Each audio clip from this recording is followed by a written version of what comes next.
Probably just the space. Um, I mean, I guess that's pretty much all the questions on leadership that I had. Um, so besides these questions, how how's your life been in general? Since I left here or forever? Um, well, I remember before you left. Well, we didn't know too much. I remember you wanted to dye your hair. Yeah, yeah. I left Rockbridge because as a special education teacher, you don't get a supervision hour, Right. and a supervision hour is where teachers gain experience in administration. So I had this administration degree in a job where people who taught other subjects had more of a chance to progress in their career. And so I had to make a really tough choice to put myself in a position to gain experience. And so I went to Alpha Heart and I worked in the only, at the time, behavior classroom for kindergartners through 12th grade in our district, besides that was housed in a traditional school. Right. So that was a wild adventure. I loved elementary school. Then I got an opportunity to run the suspension center for the district, and with 24 seats with kids we don't know, K through 12, off campus with me and an IA for a year. And so that was, both of those jobs were really hard for different reasons. But what they did do was avoid, afford me the opportunity to say to people who say that you haven't had leadership experience, to say, yeah, I definitely had. And then a job came open here. And I decided I was going to go in for this job and take off all of the shackles of socialization that have kept me from, in the past, speaking and giving myself the credit that I was due and my skills. So I sat in my car out here and I said, okay, like, you are going to go in here. None of this, everybody else, credit to them. Like, this is your time to sell yourself. And so I sat down in my interview and I told them that, because I knew everybody but one person in the interview here, that I was going to show them another side from me and that I was going to unabashedly sell myself and my strengths. And so it was the best interview I've ever had. I got incredible feedback about it. They said that when I walked out of the interview that there was no choice to go with anybody else, that everybody was on track. So it was a huge, I had suspended these voices that had told me about myself my whole life and just led with what I actually wanted in a moment when I really wanted it. Right. And got this job and really still can't even believe it. So life has been really good. There's been hard stuff, but I am in a job I enjoy, that I'm learning how to balance all the demands that are here all the time. And that unless something miraculous happens, I'd like to stay until I retire. It is, yeah, that part of it's really, really good. Really good. Yeah, it sounds like you found practically your dream job. Yeah, I did. I really can't even believe it. I have a head boss now who I really respect tremendously, and he is talking about staying here till he retires, which is just a couple years before me. And so the idea that I could contribute to a community that means a lot to me on a long basis in a city of Columbia, and a community that means a lot to me there, it's really, really appealing to me. So I feel really lucky. Yeah, and especially since you came back to a place where you practically grew up Yeah, and absolutely. where you changed many people's lives. Um, like students, a lot of the students who had already graduated from here who have met you in the past, if they want you, they know this is where they can Yeah, come. And absolutely, absolutely. There is, um, absolutely. Yeah, and it's just, it's just funny how life works, because one minute you feel like you have all the world's weights on your shoulders, and then in like a couple of moments later, you just see all the problems solving themselves left and right, and Mm. you just feel like it's just a dream. Hmm. You know, I went to this retreat, okay? And so in this retreat, what came out was that I did not know this about myself, but I approach things very different than traditional people in my job. Right. And I want to say to you, like, I believe a lot of that is my adaptive behaviors to, because I could not rely on my written communication or my reading as much as everybody else. And so now, as a 38-year-old woman, the way that I problem solve or approach situations are very different than most of my peers. Right. So as you are developing your own leadership style, I can tell you I can get really tired with being the person that sees things differently. And I wonder about that for you as you go forward. But the duality of that is that seeing things differently and having alternative ways to approach something. Right. If you can get the right person as your boss or your own leader to listen to you, it'll be an asset. But to be different than everybody else can be really tiresome. Can you relate to that? Um, yeah, in a way, I guess I could relate to it. Because it just depends a lot on how you grow up and how you let the world perceive you as. Yeah. Um, you know, like we mentioned earlier, you're gonna have your own opinions, but other people are going to have their own opinions about you. Mhm. Uh, it's just a matter of if you let other people's opinions affect you in a negative way Mhm. or not, because some people, for some reason, just find it, I don't know, entertaining for them to, you know, make another person's life hard. Yeah. But once you allow those negative comments and things to get to you, it kind of defines you and it starts shaping you into It can. something you don't want. Yeah. So um, it also kind of comes to the fact that maybe once you realize what's happening, you should kind of push everything aside and make your decision to take your own actions and Mhm. start um, scraping your own path, your Yeah. own way through life, instead of living off of what other people are expecting you to do or Yeah. get done for them. Absolutely. Let me give you an example. So they did these things at our retreat, and they call them initiatives, but they're like problem-solving exercises. So there's 150 of us. We're at a campfire, and they call me and one other woman up. Right. And they say, okay, you two go back to the woods over here with our leader, and then we're going to tell you when to come down. So we go back to the woods, or we don't know what's happening. We come down, and the head guy says, okay, we need you to figure out what word the community is saying. And so he says, okay, ready, set, and then the whole audience starts yelling a word or words. And just me and this lady. And so we look at each other.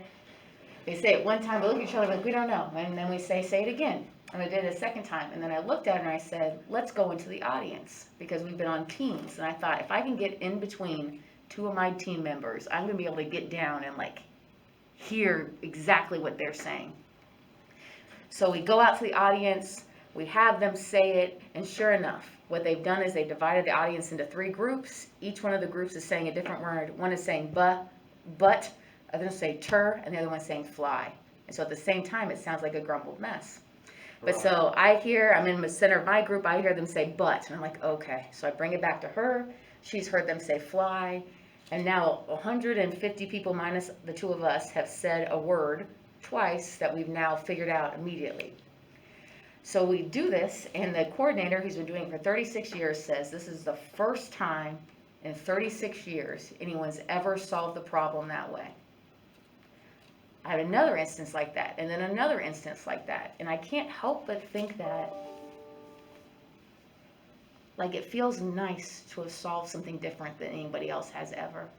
Right. But the other side of that is like, why is my way, why does my brain work so differently from other people? And when your brain does work so differently than other people, you spend time trying to pull them along with you.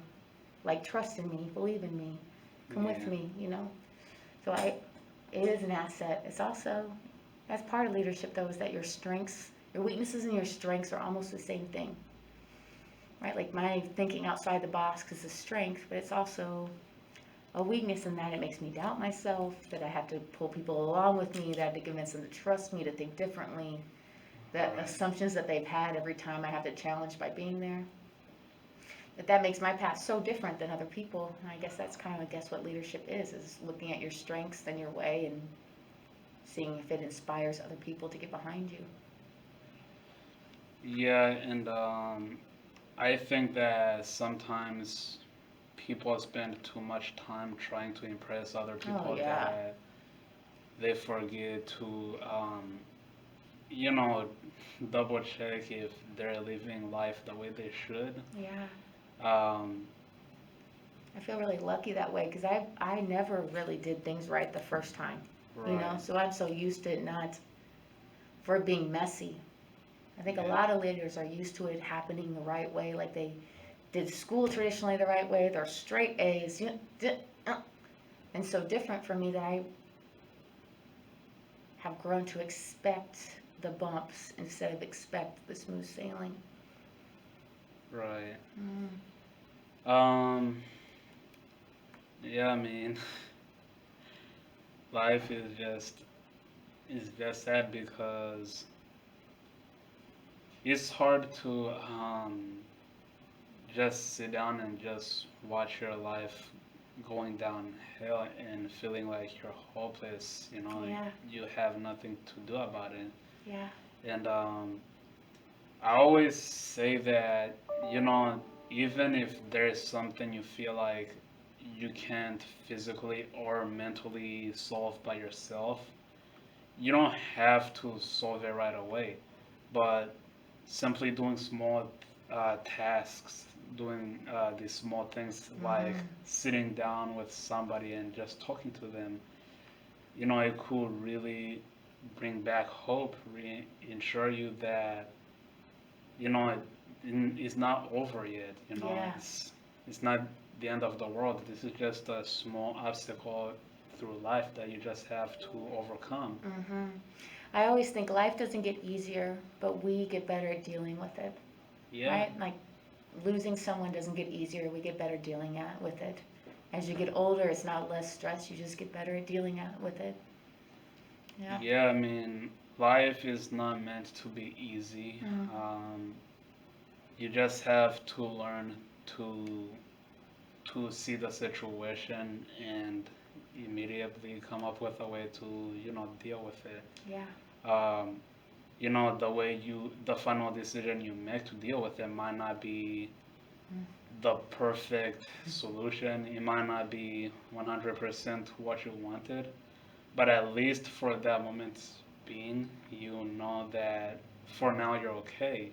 Yeah. You know, right now you're sure that you're okay and that you have bought yourself enough time Mm-hmm. to go and continue thinking and until you figure out a permanent solution for that problem. Mm-hmm. So Yeah. that's, I don't know, it's just life. It is life. It is. But Are you happy? I mean, I can't say I'm 100% happy because there are I'm living life, you know. Yeah. Uh, there is a part of life where I feel like I'm happy, where everything seems to be going perfect for me. Mm. And then there are days where everything seems to be against me, Mm. like I have bad luck, like a cloud just hanging over my Mm. head with, bad things following me all day, every day. Mm. And sometimes when I notice that, sometimes I take a second, I'm like, I'm not a kid anymore, At the age that I am right now, I'm seen as an adult. Um, now I'm starting to understand that life is not meant to be easy. Not everything is going to go the way I want it to go. Um, and there's never going to be a permanent solution to all the problems. Yeah. But all we can do is try to live through life and try to make the best of every moment, Mhm. that we can. And, Mhm. it's just you have to try and curve out through life, those small things that make you happy, because every chance you make something that makes you happy, and it gives you an instant,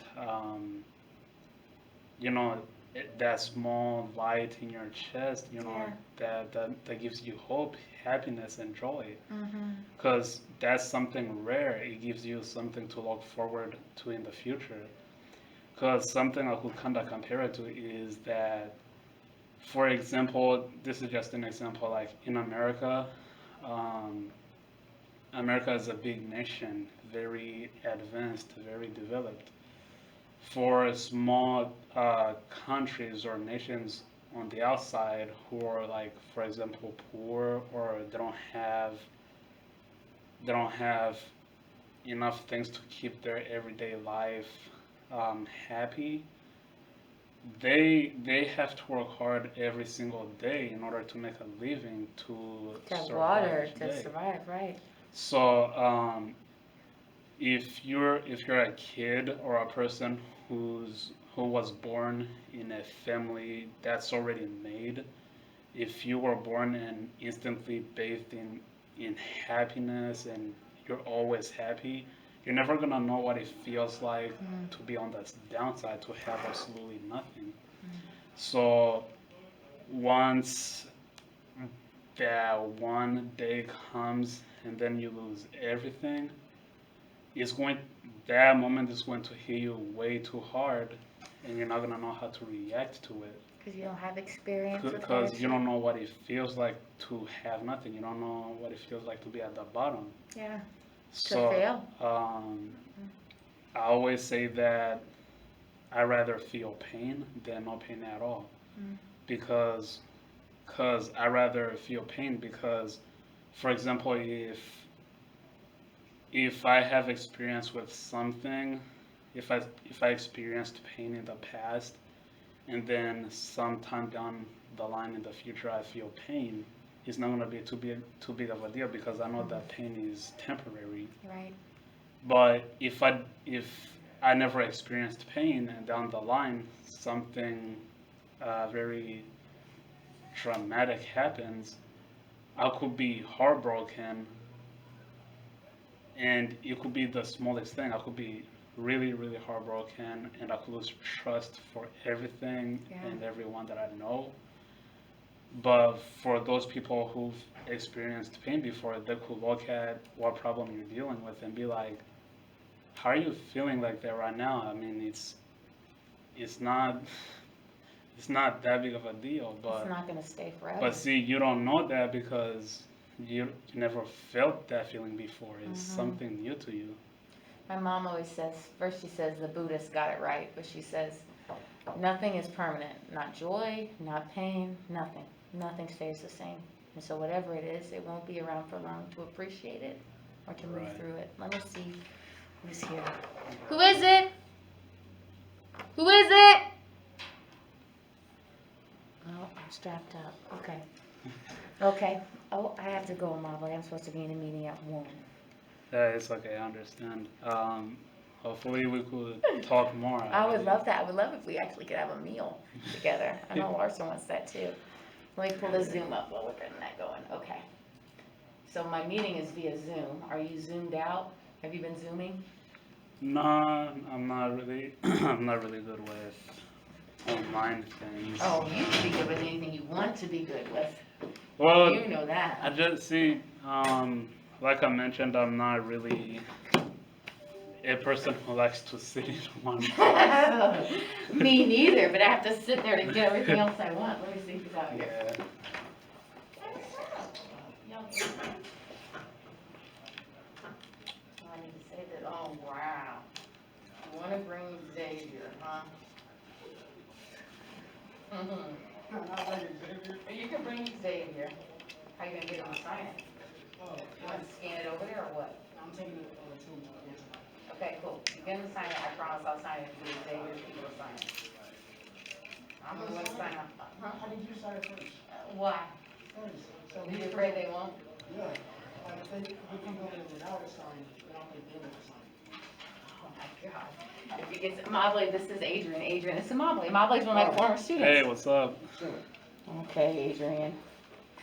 And you are out of what class right now, Mr. Scanlon? No, we're in Miss Simmons' class, but she's letting people redo the test. Okay, good. But I didn't have to redo the test. Yeah. All right, it's written in pencil, but you're not gonna erase and put somebody else on here, huh? No, okay, I signed it. Thank you. No problem, good luck. See ya. Work hard. All right, well, sir, This is she's putting it as a study part. work hard. See ya. Okay, let's see, is it gonna pull up here? Let's see, I should probably be going to okay. have class in a little bit. You do? Yeah.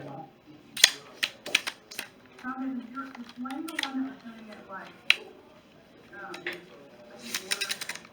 nobody, you somebody start hour and you have a system set up where we're gonna have each individual we're gonna cover 10-year-olds, something like that. So these are all the assistant principals across the Yeah, okay. district are meeting right now Oh wow. to problem solve stuff, I know. Well, yeah, I don't think anybody else is doing something similar. I don't think it's right now. Yeah, I have it. Going out of there was a formula about